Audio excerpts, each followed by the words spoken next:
Hi everyone, my name is Andreea PERNICI and today I will present a paper entitled Leveraging Affinity Propagation Clustering of OECD Member States, Insights for Romania Accession Strategy. Let's start with the main context. In 2022, the OECD Council decided to include Romania on the accession candidates list, opening a discussion regarding the socio-economic health of the country.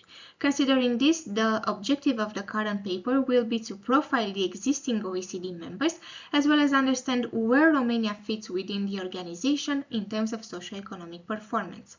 As a methodology, we will use the affinity propagation clustering, a straightforward and easy to configure algorithm, while in terms of dataset, we have built two development axes, society and economy, with an individual distribution of states being generated for each.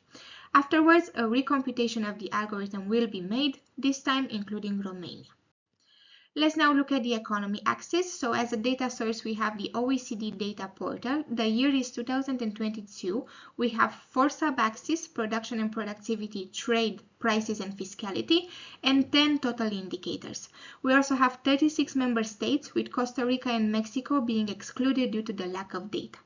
In terms of actual metrics, we have the GDP per capita, GDP per hour worked, industrial production, R&D, exports, imports, house prices, inflation, governmental deficit, and tax revenues. Let's now look at their distribution. We can see that most of the indicators have a right-wing positive skewness, showing the predominance of smaller values. We have inflation and house prices with the most evident right asymmetry. We also have public finances with one of the most volatile elements at the organizational level, represented by the governmental deficit.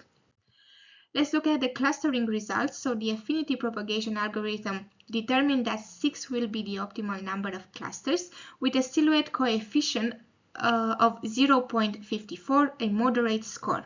We can see in table 4 the cluster averages, with the highest values being represented for C1 and C2, and then the smallest one for C6. Let's now look at a detailed view of the clustering. And we can see in here the 6 clusters, the main characteristics, and the member states. What we can observe is the fact that in the first cluster we have Ireland, Luxembourg, and Norway with high production, intense trade, and efficient fiscal policy. Then we have Switzerland, which is an outlier in terms of economic performance. Then we have 2 medium performance clusters with balanced trade, medium to lower production, R&D focus, significant deficit. Then we have in cluster 6 a low production, highest deficit, high inflation and household prices, with Greece, Hungary, Latvia, Poland, Portugal, Slovak Republic and Turkey. And then we have Chile and Colombia allocated into cluster 6 with the lowest production, subdimension trade and highest governmental deficit. This view right here can be seen also in a mapping format, and what we can add is the diversity of the European continent, in which we can see representatives for almost all the 6 clusters. Now let's look at the society axis. We have the same data source in the same year. We have 12 indicators and 3 sub-axes: jobs, demographics, and health. We have 37 member states, with New Zealand being excluded due to the lack of data, while in terms of metrics we have unemployment, average wages, hours worked, children per women, elderly and young population, life expectancy, infant mortality, governmental expenditure on health, as well as the number of beds in the hospitals. Now let's look at their distribution. We can see that unemployment seems to have the highest variance, with smaller values being predominant. Then we have average wages, which have a balanced distribution, however with a high amplitude. Then in terms of health, we have the total number of beds, or the infant mortality rate, which shows high deviations and clear leptokurtic distributions. And then we have expenditure for the health sector, which seems to be the least volatile, generating a constant level throughout the organization, most likely stimulated by the variety of policy recommendations. In terms of clustering results, this time we have 4 optimal clusters with a silhouette coefficient of 0.63, and we can see once again the cluster averages, as well as the clustering distribution. We can see that in the first one we have the best paid, overall efficient employment and moderately healthy population, with Iceland, Luxembourg, Switzerland, and the United States of America. Then we have another overall efficient cluster with Australia, Austria, Belgium, Canada, Denmark, Germany, and Netherlands. Then we have a moderately efficient cluster, and then unfortunately we have a worst paid, high unemployment, and poor health structure with many representatives being allocated.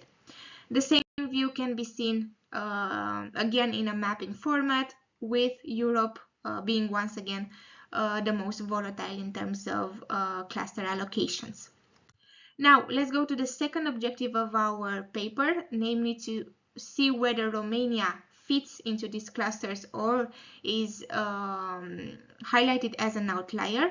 So, the first thing we can see in here for the economy axis is the fact that the optimal number of clusters remain the same, namely 6.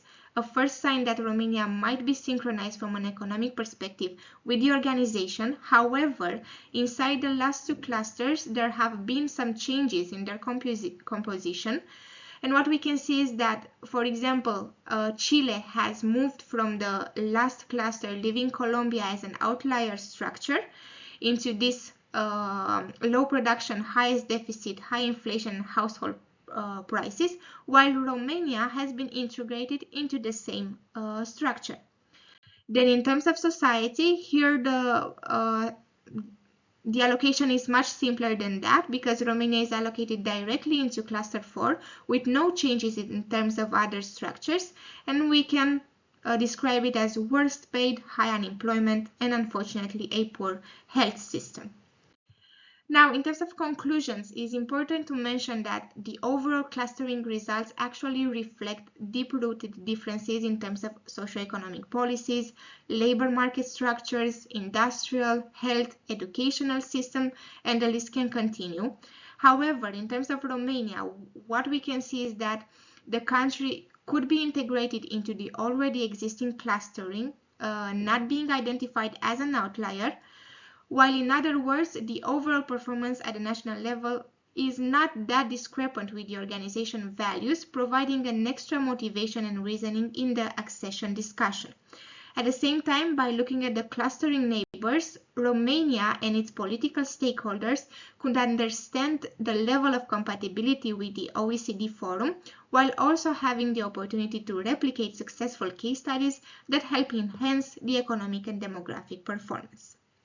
Thank you for listening, and if you have any questions, please do not hesitate to reach out.